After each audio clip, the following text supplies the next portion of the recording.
40 years in, I'm still amazed how aviation brings us together. If you've listened to the first few installments of this podcast, you might already notice a difference in this introduction.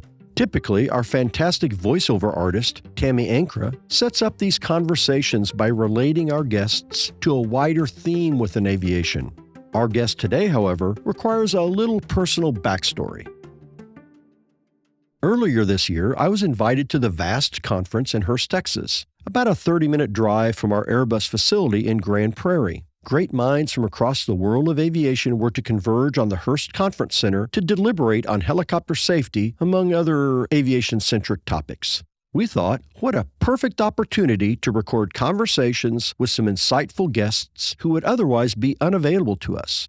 Keep in mind, a conference center is not the best place to record audio, but we made do. With a few spare tables, chairs, and curtains, we fashioned a makeshift podcast studio in the corner of a vacant conference room and tried our best to fight the outside room noise. Then came the real work, booking willing guests. Our first designated time slot was an hour into the first day, and we had yet to lock someone in. In the meantime, our team was busy shooting daily event recap videos for social media. Our producer, Logan, asked me to help him find someone to stage a shot showcasing the conference-provided breakfast. I scanned the room and approached the first person who caught my eye, a woman sitting alone at a breakfast table. Most people are apprehensive when approached by strangers with a camera, but Vicki Coates could not have been more helpful. She spoke in a cheerful Kiwi accent and graciously went along with our requests. I believe we had her grab a bagel. Logan captured the shot and then left to film more around the conference. I stayed and spoke with Vicki, curious how someone from across the world wound up sitting by herself at a helicopter conference in Hurst, Texas. I asked Vicki about herself and her work. She told me she was the team lead of certification for the agricultural and helicopter branch of the New Zealand Civil Aviation Authority. She had come to the conference alone and knew nobody else in attendance. I asked her, "What are you doing 1 hour from now?" The result is this conversation you're about to hear, and I think it exemplifies something that I continue to love about our industry. Vicki began her career flying cattle mustering operations in the remote Australian outback. I have never been to that part of the world, but I related to the can-do attitude Vicki expressed while telling her story. I came to learn that, like me, she was raised on a farm where she developed the tenacity and work ethic which I'm willing to bet accounts for her success in aviation. The day after the conference, we invited Vicki to Airbus. We gave her a tour, introduced her to some of our colleagues, and learned a whole lot more about helicopter operations in New Zealand. I'm happy to have made another unlikely friend in this industry. Meeting Vicki was another reminder that in aviation, as in life, we have so much in common with those who seem to come from such different worlds. We just need to reach out and make the connections. So please, enjoy the following conversation with Vicki Coates. I'm Bruce Webb, and this is Push to Talk, Episode 4, Number 8 Wire. Welcome to the show, Vicki. Thank you, Bruce. Tell us a little bit about yourself. So you traveled here from... So I came across to Dallas from Wellington, New Zealand. So I'm based in Wellington, our capital city, and came across here on Sunday evening. Okay, and it's Tuesday now, so... It's Tuesday. You don't look jet-lagged at all. Oh, well, fortunately, Air New Zealand has a great business class, so I had a good sleep overnight on the way here. Yes. Well, yeah, that does make a difference. For people that travel, getting a good night's sleep or some rest aboard the ship is pretty important. Oh, absolutely, yeah. And I always land and go for a walk and explore the area that I'm in. Right. So. I do think it is important. Once you get to the location, you need to immediately acclimate. Mm-hmm. And yeah, I think too often, at least when I go east, the temptation is when you get there, you're tired, is just to go to bed. But that's the worst thing to do. So I agree. Yeah. So I'll have that when I go back home. I actually miss a day going home, so I'll be skipping the 14th of October. Land back in New Zealand at 6 o'clock in the morning, and yeah, I'll be having a very long day. Awesome. So tell us, what do you do on a daily basis? What is your job within the CAA? So as you introduced me, I'm the team leader of the certification unit for the agriculture and helicopter sector in New Zealand. So I have a team of 8 people. Basically, we regulate about 238 different helicopter and agricultural organisations across New Zealand. Okay. We also look after 14 flight training organisations. Wonderful. So On a daily basis, we communicate with our participants on their recertifications that come up. So every 5 years, their certificates get renewed. We process the change of senior persons within their organisation, adding aircraft, changing training programs, etc. So it's a busy role, and we're one team that looks after the entire country. Right. So, Well, what drew you to work for the CAA? So you didn't start your career with the CAA? No, I didn't. Yeah, good question, Bruce. So I started flying quite late. It was a second career for me. So I was 34 when I did my pilot's license, and was fortunate to fly a lot in New Zealand and in Australia. And I always thought that I would like to go and work for the regulator at some point, but I saw it as something when I was 55 plus to go and do that. And look, this opportunity came up about 5 years ago, and I thought I'll apply for the job. I was working in Australia at that time. I was the chief pilot for a small company over there, and I threw my hat in the ring, and it was literally the day that they were closing the application. It was the first time in my life I ever wrote an actual CV and applied for a job properly. And I got a phone call on the Monday, and they said they'd like to interview me, and they flew me to New Zealand, and had the interview. That is and fantastic. It went from there. So you're batting 1,000. In the United States, we would say you're batting 1,000, which means you went to bat once and you got a hit. Yeah. So you wrote one CV and got a job. Yeah, probably. It was, look, the job turned out to be nothing like what I actually expected it would be. I'm not really sure what I thought it would be when I took the role. But look, it's fascinating. Every single day is different. I get to work with, like I said, 238 different organisations who, they're all helicopter companies, but they all do something very unique and bespoke to their area that they work in. Which is the beauty of helicopters. No helicopter operation is, well, let me say it differently. Every helicopter operation is unique. It is. They all do different things. And even if they do the same type of work, maybe you're doing agriculture, and I was a spray pilot. I began my career spraying. So I probably had more licensure to be an ag operator. So you could be an operator or an applicator. I forget which was the higher. I think applicator was the highest standard. So I was an applicator. We sprayed ornamentals, right-of-way, mosquito, and vegetable crops. So yeah, you had to take a different set of tests for each one of those. Is that similar in New Zealand? It's not quite the same in New Zealand. So we have one qualification, a pilot chemical rating. So we've got 2 companies within New Zealand that can do that process, so through GrowSafe. And basically what you do as an ag pilot is you're either doing spraying or fertiliser, or VTA, which is, in New Zealand we use 1080 for some poisoning in our national parks, which is another application that you need, another qualification. Poisoning, that is for an insecticide, or is it to kill insects or to kill No, it's to kill, so we have a problem with possums, red deer. Really? Yep. So, and it's destroying the vegetation in the national parks. Wow. We have a huge amount of. I'm not a fan of possums, so I don't have any problem with no, I say that. All animals have a right to exist on this planet. Yeah. Just some of them, through overpopulation, it's difficult. It's hard on them. So really, you're helping save the population and allow them to be healthy. So, and it's one of the exciting things about working in the helicopter sector is that you get involved in so many different aspects of other industries and other organizations. Right. Yeah. I'm as I sit here now, I was just thinking, random thought, but I remember to spray mosquitoes, I had to be able to identify an Aedes anopheles mosquito as differentiated from a Culex vexan. Now, why I needed to know that, I don't know. And how did you do that, Bruce? Well, you had to visually identify these different mosquitoes and what parasites or what disease vectors they carried.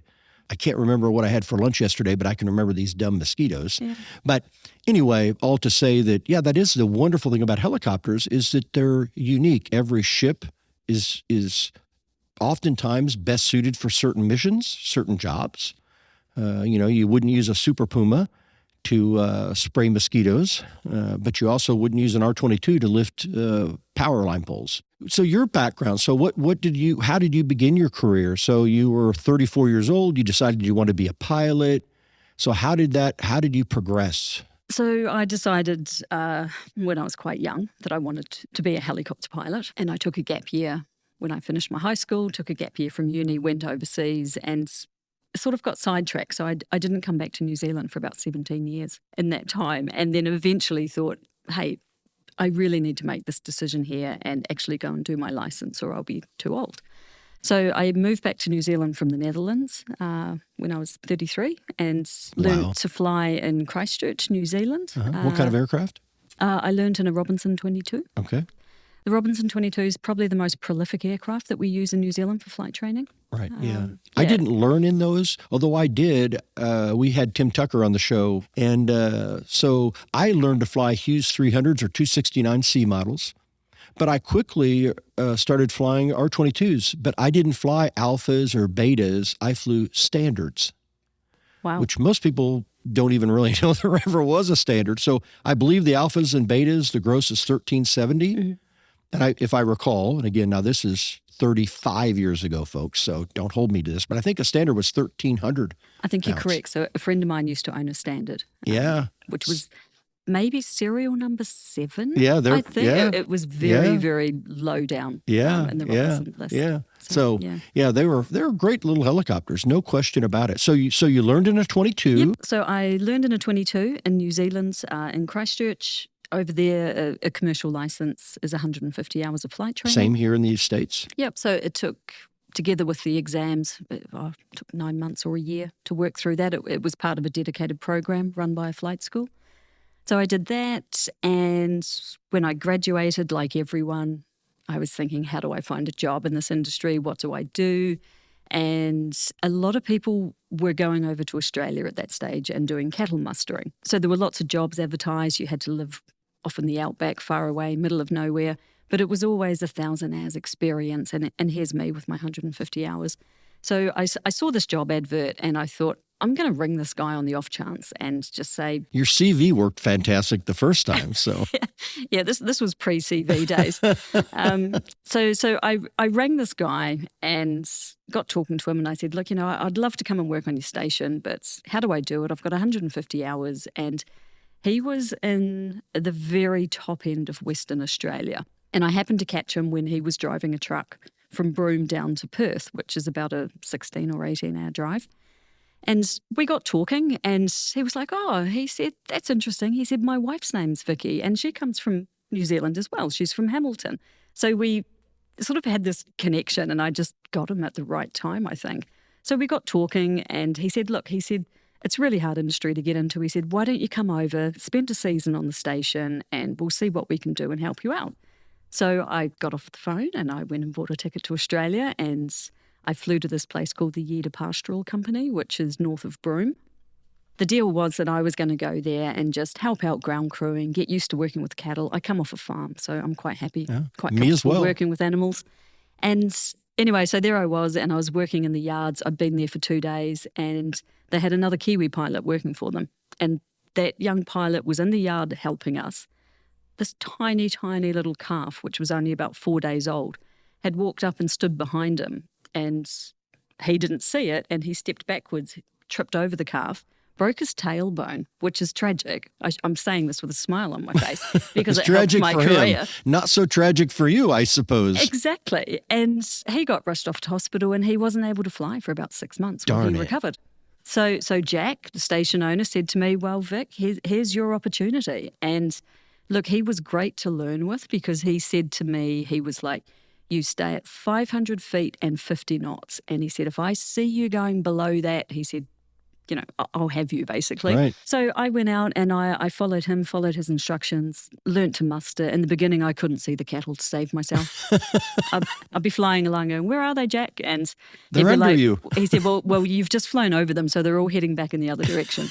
And I mean, these were paddocks that were 10,000 hectares. Right. They're huge. Right. So I spent a season there, did quite a lot of flying. My second day working there, I actually had a set of clutch belts fly off the helicopter. So I did my first ever real auto rotation as well. Wow. At about 100, I think I had 170 hours. Good for you. And clearly it went well. Well, I remember you're here, so it went well. It went very well. And I remember very distinctly doing it literally exactly the way I've been taught in flight school. I Mm-hmm. even did my radio call on the way down. I put the cyclic trim away. Put your wheels down? Didn't put my wheels down. But no, it was fabulous, and it was a Sure. really good learning exercise. And Right. you know, luckily Jack Kudos was to there. you. That's pretty impressive. Yeah, That's very impressive. Yeah, the one thing I always take away from that is I was aware that there were issues at that time with some of the clutch belts on a certain version of the 22s that were coming out. The helicopter I was flying only had 20 hours on it. And even though I did all the right things and was very fortunate that I was able to land that aircraft, and it had some damage, Sure. but, you know, they patched it up and away we went again. I recognised the fact that I was actually doing a left-hand descending turn, and I heard a noise and I saw this little puff because I looked out the window and I sort of see this puff of grey smoke.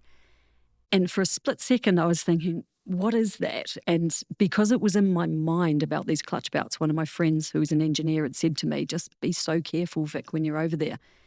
I think for that reason, I was thinking something's weird, so I just pulled that clutch circuit breaker, which is probably what potentially saved my life. But it was the fact that the thing that I always regret is that I still thought about it for a second. And that's the one thing I always drum into the people I've taught to fly is you need to react immediately. Right. You So, know? and again, I haven't flown a ship. I haven't flown an R-22 in forever. But my recollection is, so if the motor is in transit, whether it be tensioning or untensioning the belt, Yes. there's an amber light that comes on. And if it's on for 6 seconds, then you're supposed to take an action. Yeah, I think it's 7 or 8 seconds. 7 or now, 8 actually. seconds. Okay, Yep. so yeah. Well, Yeah. it's been 40 years. Yeah. So when you were in this left turn and you looked down, you saw the smoke, you looked down, or you saw the puff. Well, I saw the puff and I thought that's weird. And then you could start to hear because Sure.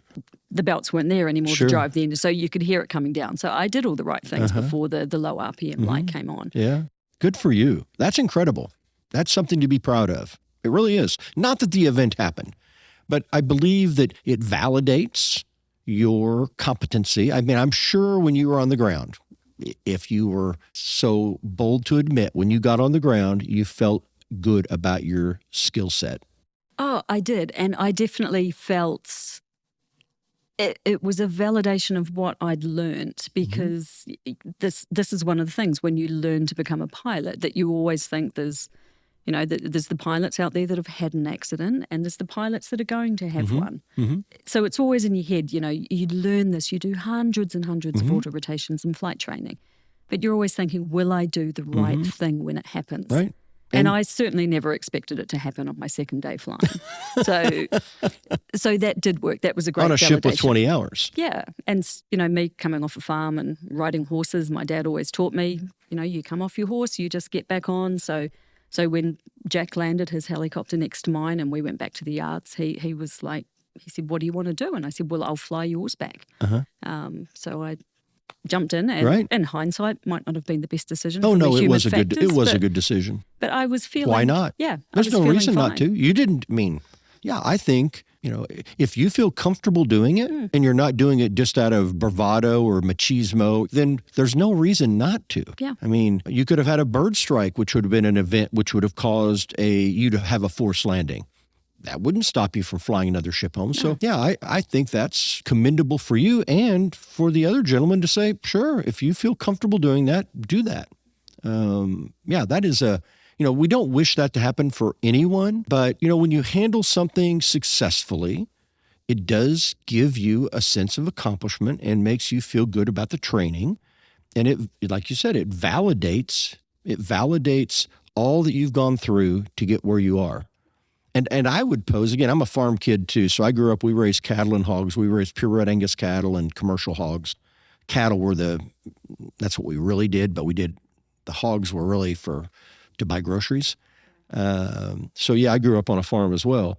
And I think the tenacity, my guess is the tenacity that you learned living and working on a farm are the very soft skills that have made you successful in your first career and your second career in aviation. I believe that. I think a lot of people would describe me as tenacious. Yes. And I think very fair. Right. And when we look at our industry, I believe that your story is not so dissimilar in many ways from other people's. In other words, yeah, I had 150.4 hours and had my commercial rating. And I'm like, okay, now what do I do? And no one would hire me. No one's going to hire, not in 1982. People are like looking at me like I had three heads. And there were still a lot of Vietnam era pilots in the industry here in the United States. And so it was very difficult. And that's why I began to crop spray for a living, because I couldn't get someone to hire me. Yeah. And quite honestly, after, I don't know, probably those first couple of years, I probably flew, 900 to 1,200 hours a year for those first couple of years. And, by the time I was employable by others, I didn't want to work for anyone else. But I think taking the opportunity to put yourself out there and say, you know what, I don't know where this is going to go, but I'm going to go give it a try. Because so often opportunities are given to those who are prepared to accept them. And if you would have said instead to the gentleman, you know what, if I don't have a sure job as a pilot, I'm not going to come, then you wouldn't have been there and this would have never happened. Oh, look, you're right. And so I spent 2 seasons up there flying, and it's beautiful country. It's absolutely incredible. Amazing people as well that live up there, like very, very hardy, very community orientated. I had some incredible experiences that are quite surreal when I think back on them. Yeah. Yeah, I think back to my days doing that. So again, because I did similar work to what you're talking about, and that's not in an environment as stark and unforgiving perhaps as the, Australian outback. But I love the interaction. Again, I'm a farm kid. So, when you're spraying, you're working with farmers. And it was always a little intriguing to me that people, I won't say have a negative opinion, but really don't understand farming. And I believe many people think that farmers, they associate it with low tech and, they think of green acres maybe, where the guy's driving his one little tractor out there. But that's not the reality. No. And in fact, I believe the most competent people I've ever met in my life are farmers and ranchers. So we have a saying in New Zealand that a lot of people in New Zealand get described as using number 8 wire knowledge. So number 8 wire is like a high tensile wire. So we use number 9. Yeah, well, but same thing. Yeah, same thing. And it's we have to be able to bodge things together. We're down the bottom of the world. We struggle to get stuff imported there. If you live on a remote location or a farm, you make do with what you've got. Right. When something breaks, you fix it. Yep. You don't call someone to fix it. You fix it. You fix it yourself. And if you can't fix it, then you're going to be there a long time until you fix it. Yeah, I do believe, again, I go back to that tenacity. When I first left the farm and started flying on my own, I can remember leaving the farm not working every day on the farm. And it was unique in that I'd never gone to work in my life. In other words, on a farm, you are on a farm. You don't get up and say, I'm going to work. You get up, you take care of the animals, you have some breakfast, and then you go do work. I mean, there's no delineation between your personal life and your work life. It's just life. Yeah. So it was a little interesting and probably has made my life a little difficult now, even today, in that for me, it's difficult to just go have fun, because for me, fun was always so entwined with work, because I love being a farm kid and I love aviation. So today I have difficulty disconnecting from that because I still love aviation. Yeah, so do I. And I think that's a lot of people in aviation, for them, I think it's a vocation. It's not a job. I know even for me, I struggled when I moved back to New Zealand and went to work for the Civil Aviation Authority, because it's a public service. And I couldn't adapt to working 5 days a week because I was used to working 7 days a week. We had a helicopter company, my partner and I, so, we kept our hangars were at the house. So like you just described, you woke up in the morning, you did whatever you needed to do. You went out, you got the machines ready, you went and did some spraying, you came back, you messed around in the garden. So moving into an office-based job, it took quite a bit to get used to it. Yes. And the other thing I couldn't adapt to was working 40 hours a week. Right. Because I was felt like part-time. Yeah. Yeah, and having all this time off and public holidays. And so it took probably 2 years to adapt to that. Yeah. Yeah. Yeah, I can remember being in school and, I'd come home and I'd run a tractor. I mean, I would, this sounds, my kids are like, Dad, you got to stop telling stories like that. But I would run a tractor 60 to 70 hours a week while going to school and taking care of so running a tractor was secondary to taking care of the cattle and the hogs. That was, that was field work. So yeah, when I stepped away from that and even then ultimately started flying medical helicopters, it was a little unique to me to, just to go to work. I'd work 12-hour days. I'd work 7 12-hour days and then I was off. And those 7 days off, I'm like, well, what do you do? What do I do? So your experience doing cattle mustering and spraying and, Sure. that utility work, how did that help you transition into being a regulator in est? Right. So I actually think the thing that helped the most with becoming the regulator was in between my 2 seasons of mustering, I did an instructor rating. So I went back to New Zealand, went to a company called Garden City Helicopters, and in New Zealand, we've got 3 categories of instructors, C, B, and A. So C is your initial one. So I went and did my CCAT instructor rating with them, and they're one of the big rescue organisations in New Zealand, and all of their pilots they're all ACAT instructors and 10,000 ab pilots, and they're flying the rescue machines, and they're the people that we all look up to, and that's the job that you want, really. It's your dream job.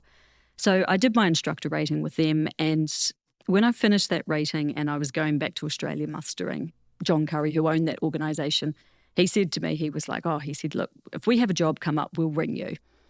And I had like 500 hours at this stage, and I was like, they're never going to ring me. But I said, anyway, I'll see you when I come back. So I went back to Australia for my second season, and I'd been there for probably 3 months. And in the middle of nowhere, I got this phone call, came through to the farmhouse, and it was one of my old instructors there, and he said, hey, we need an instructor here. So do you want to come back, and here's your opportunity. You can step in and become an instructor. And I couldn't believe it.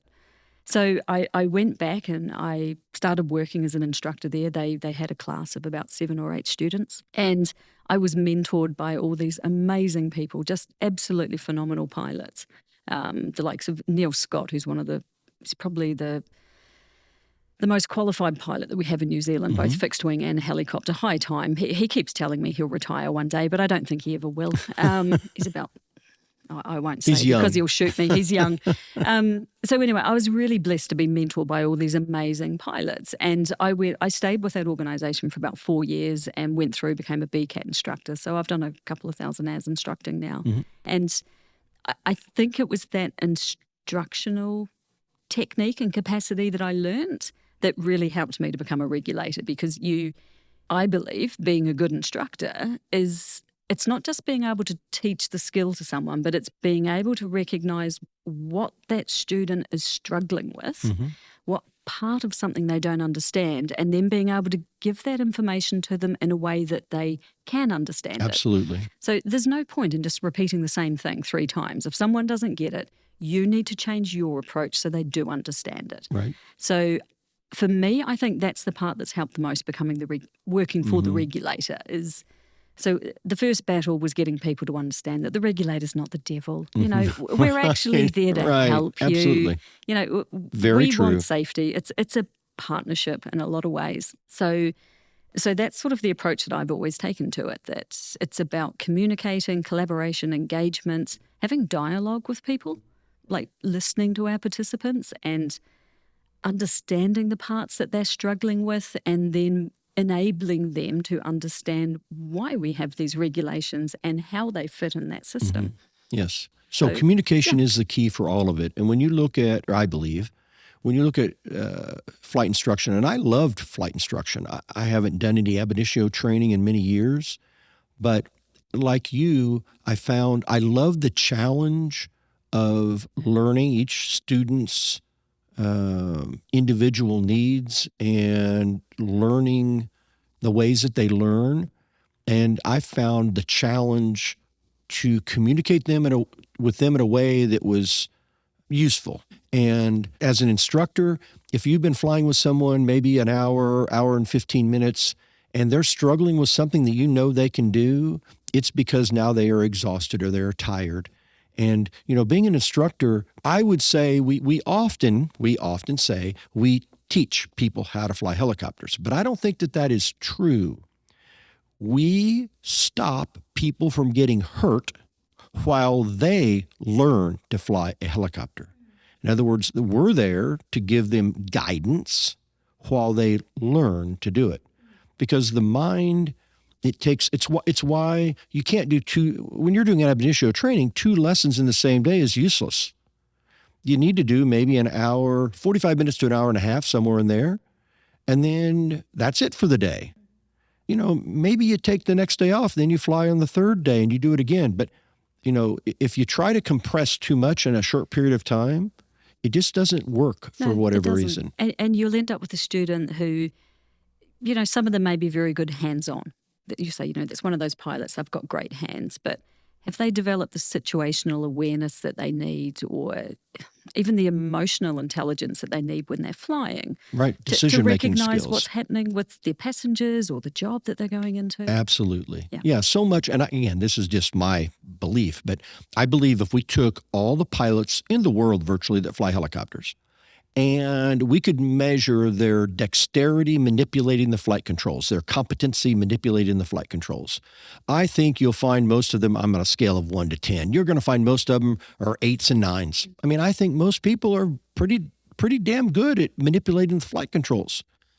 But that's a small part of being a great helicopter pilot. The other part is what you just mentioned, the mental aspect of it, decision-making, situational awareness, knowing your body, knowing when you're reaching a limit. If you've been out cattle mustering for 8 hours, that's probably not the time to decide you're going to go do a search and rescue thing. We have to know ourselves. And too often, we exceed our own limitations. We do. And look, I think for me, I know I've, how would I describe this? I know I've been so fortunate with the flying roles that I've held in my career. So, that first job I had mustering, the guy I worked for, he was just fantastic because, like you said, some days we were doing 12 or 13 hours. And I remember one time, I think it was my 4th day, and we'd had 3 12-hour days, and I was just exhausted. And I remember I said to him, look, I'm going to land and have a sleep. And he was like, just do it. Don't worry about the cattle. So it was always about safety. It was always about the pilot. And it was the same when I was instructing at Garden City. There was never any pressure. There was never any commercial pressure. If I'd been doing flight instructing and there was a job came in, a lifting job, and because flight training's tiring. Oh my gosh, very fatiguing. As the person sitting there trying to get this information across, it is fatiguing. So, and it was the same thing. They always said, look, if you don't feel that you're up to it, if you feel that you're not in the right headspace, don't do it. We'll get someone else to do it. We'll put it off to the next day. So, both of those people, both of those companies for me were great examples of professionalism. Professionalism and people recognizing how important safety is and the human factors component. And it's very basic. It doesn't have to be, I think too often people look at safety and say, oh my gosh, I need an SMS and I have to, a lot of this, even SMSs can be very basic. It should not be some elaborate book on a shelf that people don't follow. It should be reasonable, achievable, and, something that we can all say, yeah, that's smart. In my career, I have found that the pressure to go, the pressure to do more, the pressure to achieve something additional that day or that week or that month has largely resided within me, not an external pressure.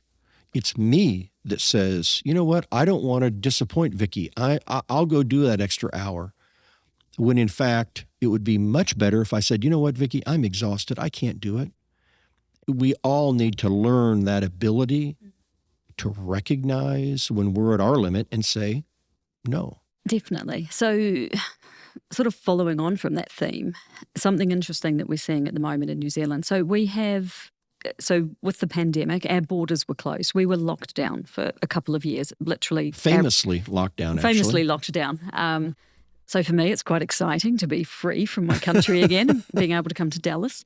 But during that time, so we had no international tourists coming in. And several of our large helicopter companies based in Queenstown and Taupo in the North Island, they're solely based on tourism. And a lot of our agricultural operators as well, things got a lot slower for them. But one of the things that's come out of this is that they've actually, because they had that time to stop and consolidate what they were doing and to think about the direction of their lives and their organisations, a lot of people were forced to spend more time with their families because they didn't have to go out, didn't have to go and do that work. What we're seeing now is that a lot of companies are saying, hey, we don't want to ramp back up to what we were.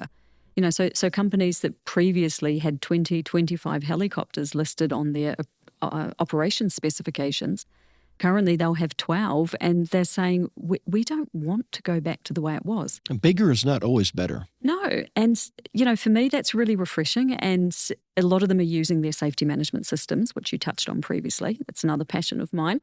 They're running this through their safety management systems, and they're saying, do you know what, if we look at this from a financial aspect as well, there is no more gain, or there's very limited financial gain for ramping up to those to being a bigger organisation, and we have a better quality of life, and we have a better product if we stay the size that we are. And I do think talking about SMSs and flight risk assessment tools, and there are so many opportunities that we can overlook if we don't have an SMS to really understand the risk. And a good example for me is doing night vision goggle auto rotations. So if you're going to we do auto rotations to the surface. That's what we do at Airbus. Not saying that's right or wrong. That's what we do. But to do those at night under goggles is a higher risk. It just is. So the SMS, or our flight risk assessment tool, reflects that.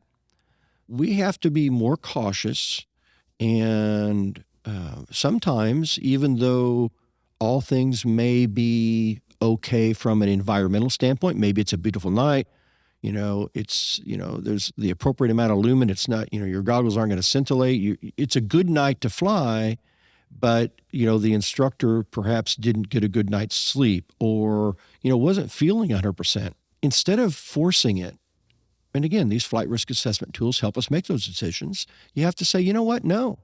I'm in the yellow. And I look at that just like I do a torque meter or a T4 gauge. Green's good, yellow, you're in the takeoff limit, or you're at risk, and red is completely unacceptable. And SMS is important. It's something that's coming. Not every operator has to have it yet, but I believe everyone should have it. Yeah, so John Franklin was speaking about this earlier and at the VAST, at his opening speech in the conference, and he was talking about the collaboration side of safety management systems. So the New Zealand CAA, rightly or wrongly, made the decision that all of our certificated operators would go through SMS implementation.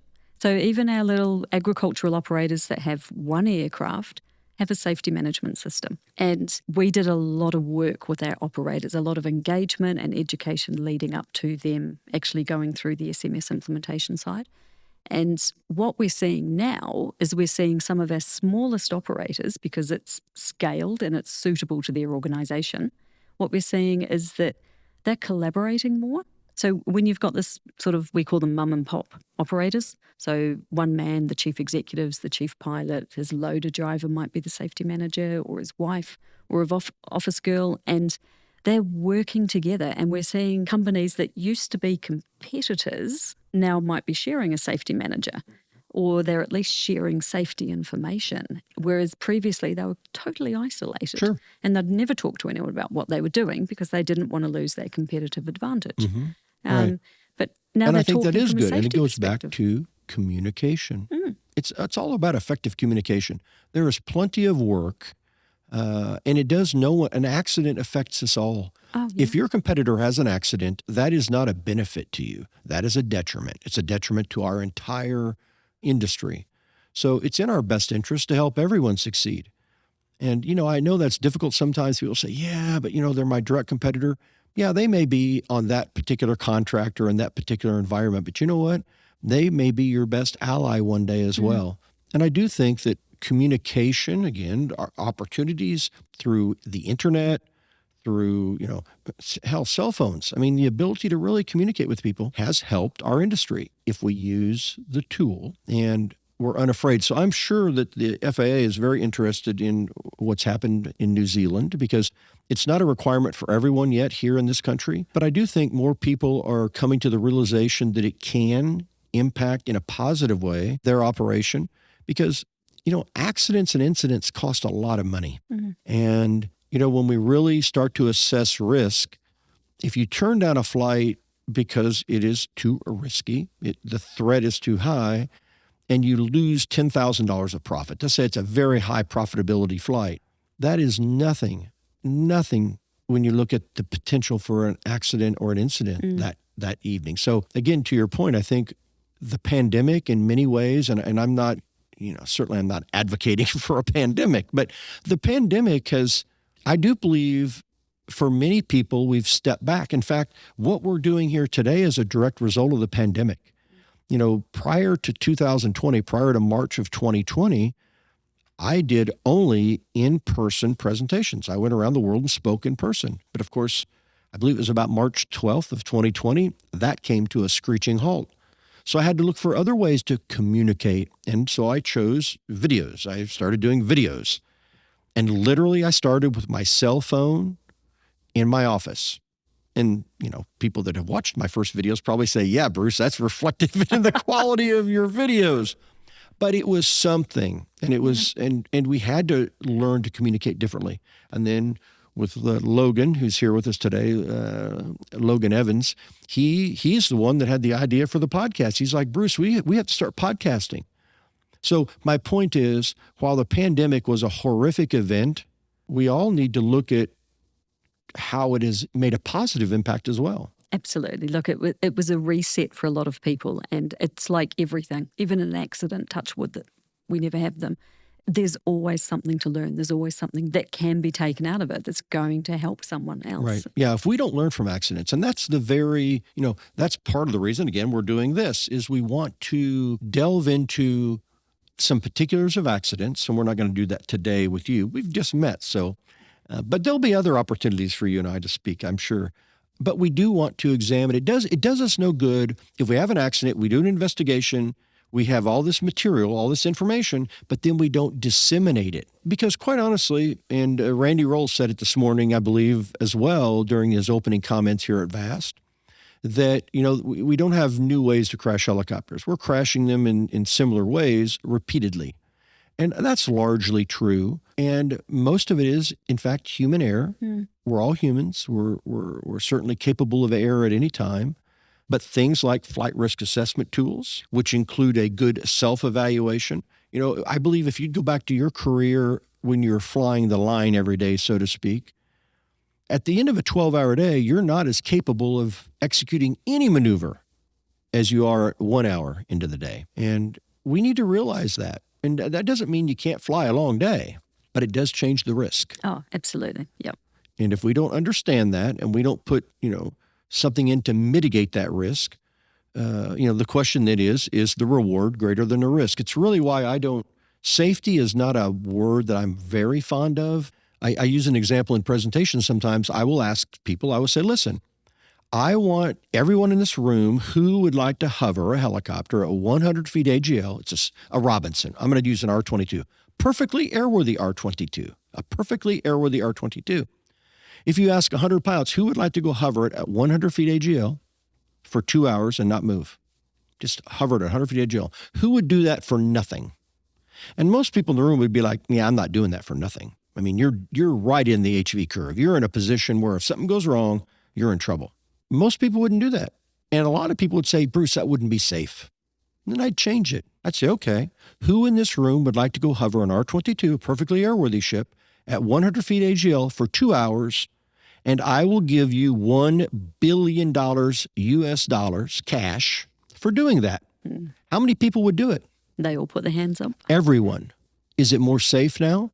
No. The risk hasn't changed at all. It's the reward. So that's why I'm not super fond of the word safety, because in the first example, people say, it isn't safe, Bruce. That wouldn't be prudent. Okay, great. Let's change the reward. Then they're like, whoa. So everything is a balance between risk and reward. That's it. And it's a difficult balance for our operators to make, especially when they are under financial pressure from things like the pandemic, where their income's been massively reduced. Absolutely. But I understand that.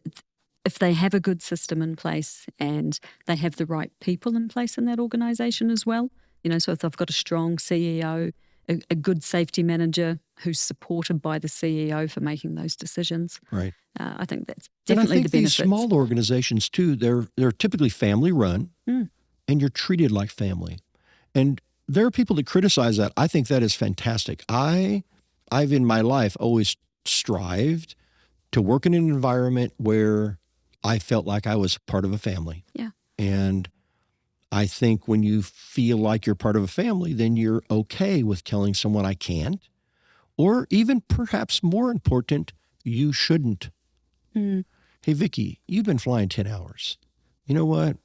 Let's just call it a day. Yeah. And I had an event that's happened long ago, and Frank Kanauka, who's probably listening, he will remember this. During Hurricane Katrina, we were flying people off of I-10 and the Causeway, and we were going over to Baton Rouge to the Pete Maravich Center. It was about 2 a.m. We're flying across Lake Pontchartrain. It's dark. There's no lights anywhere because there's no electricity.